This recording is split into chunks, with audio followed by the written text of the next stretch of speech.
Judge, I believe there are numerous reasons why you should affirm the resolve statement and vote for the proposition, starting with insufficient evidence by the opposition against the proposition's opening claims. The opposition claims that some people have, quote, allergies to vegetables. However, categorizing an entire food group into one bubble is not only unfair but inflammatory to the opposition's argument, and they provided no evidence that this is even true.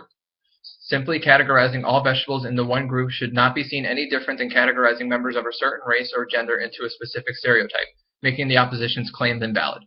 The opposition also claims that you can eat both meat and vegetable diet foods at the same time. However, you can't be a vegetarian and eat meat at the same time, as that is a paradox in its very nature. Also, while you can eat both meat and vegetables simultaneously, the proposition is arguing you can't do both while still making a better ethical choice.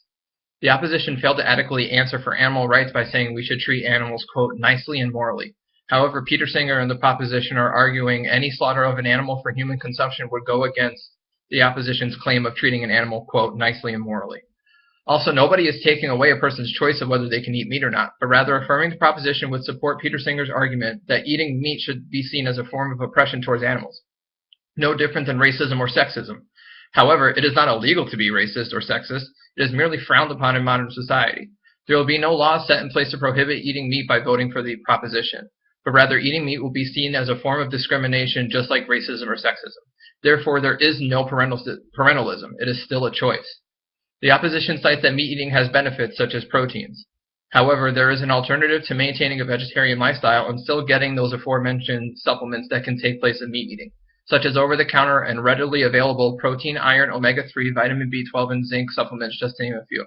Combining these supplements and a vegetarian diet is an ethical way to keep a vegetarian diet and avoid meat eating.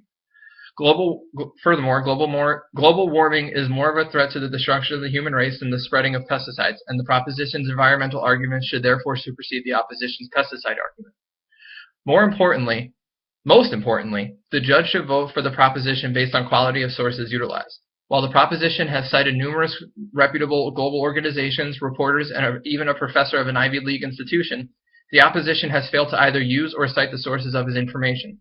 The opposition has simply failed to use any sources. The previous statement should hold true, and the proposition's clear, superior research should be sufficient reasoning for winning the round. However, if the opposition did not cite his sources and instead represented the thoughts of others as his own, it should be seen as a form of plagiarism and disqualify him from winning the round. Either way, voting for the opposition would jeopardize the integrity of this entire academic exercise, and we cannot even begin to debate any statements before ensuring that the academic exercise is being attended to properly. For these reasons, the judge should vote for the proposition and affirm the following resolved statement: that this House believes that being a vegetarian is a better ethical choice than meat eating. Thank you.